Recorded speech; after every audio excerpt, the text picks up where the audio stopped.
Applying for a first job as a UX designer can bring a mix of emotions, and it can be really tough when you don't have experience.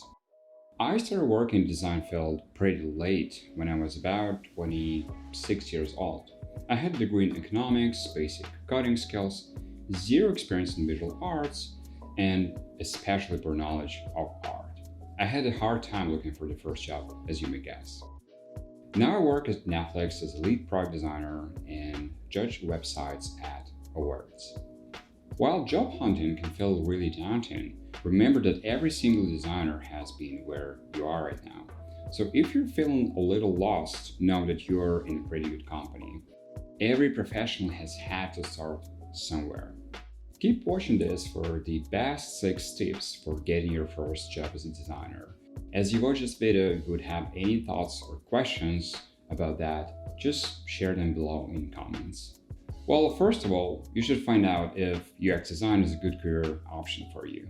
It is a fun and rewarding field, but also has its challenges.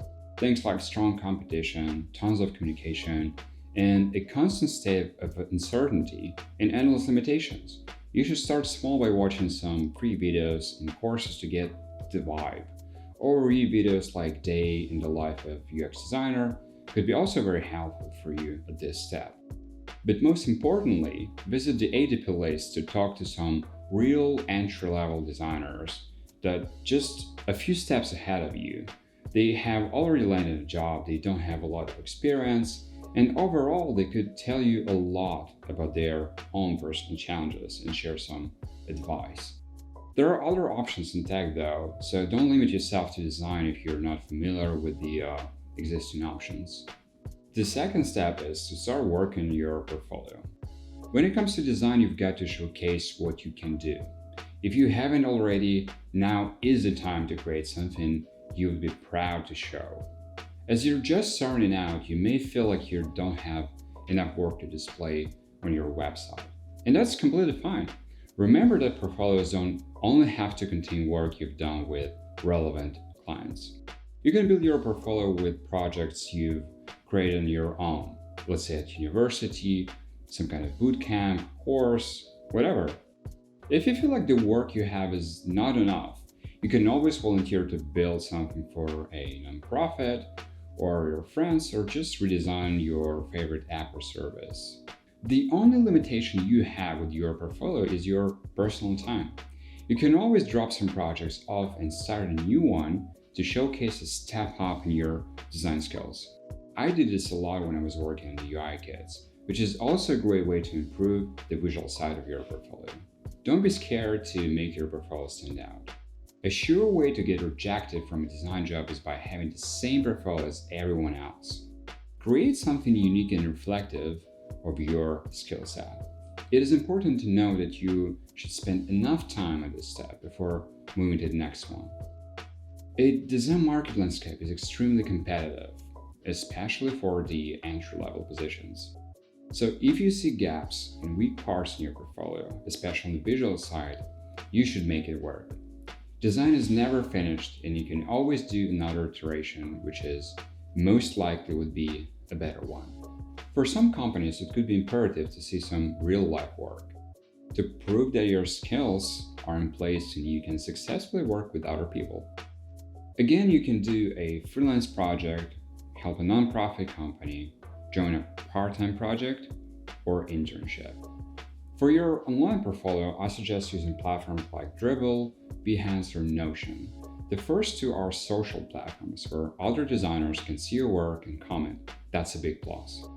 And Notion is a tool where you can quickly build your portfolio and get an URL to share. Another option is to use Squarespace, where you can also buy a domain name, but you have to pay for it. You can find a lot of great portfolio examples on Bestfolios or Cofolios.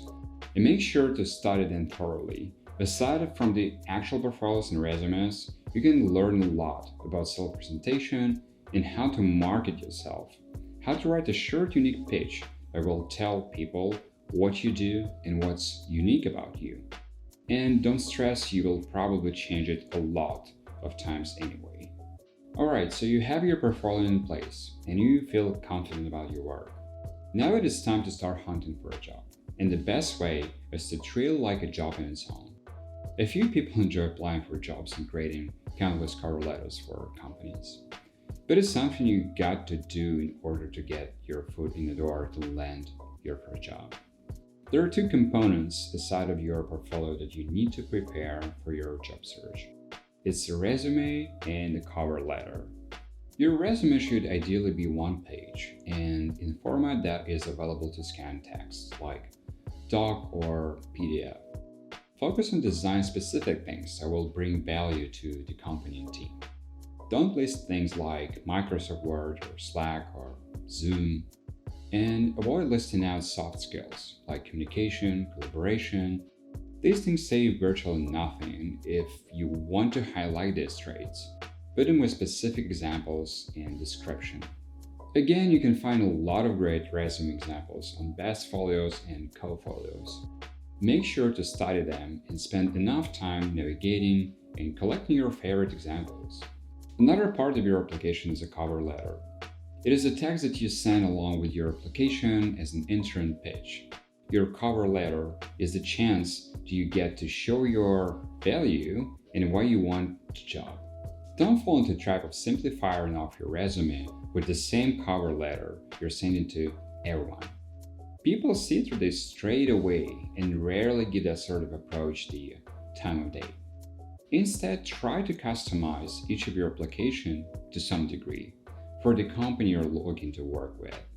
This could be done by highlighting some relevant skills, some experience that is important to them.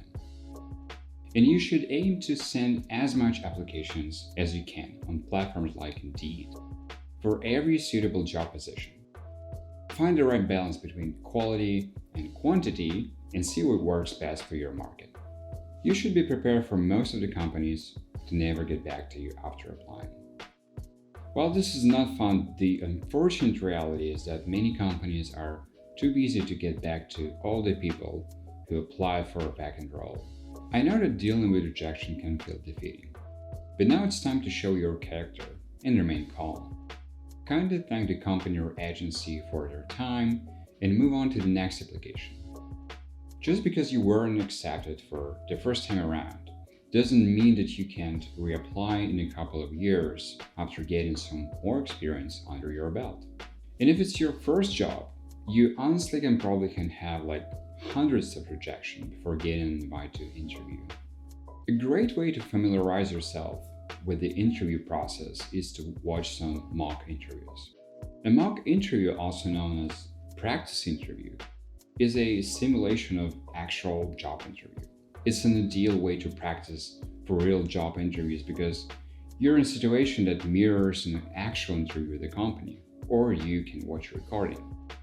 You can also practice it like in almost real interview, but there are not a lot of options for designers just yet. Another interview tip is to accept every interview invite, even if you don't want to score an offer. It is very helpful to get as much practice as you can get. More importantly, after each interview, you would see what questions people ask you and what you should improve with your portfolio or overall approach. Learn as much as you can about the company you're applying to. Think of genuine reasons why would you add value to their team. Simple statements such as "I am a team player" or "I have strong work ethic" don't exactly stand out anymore.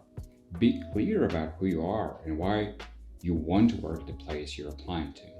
Ask questions about the job and the company. Who are they looking for? What's the goal for their position? And what they expect a person to be doing for the next year or few. Something like that signals that you're interested in the company and the position. It will also give you a lot of context, which you can use for your pitch or resume. Be attentive, respectful, and ready to show your best work. This is a good attitude for an interview. While the job application process can feel really daunting, always remember to keep a positive attitude and keep putting yourself out there. Make your portfolio stand out from your competition and create cover letters that are authentic and tailored specifically for the company you're applying to. While this process may take some time, you'll soon get that long-awaited email offering you your first design job. Please let me know in comments if you agree with some of the things, or perhaps you have your own advice for people looking for their first design job.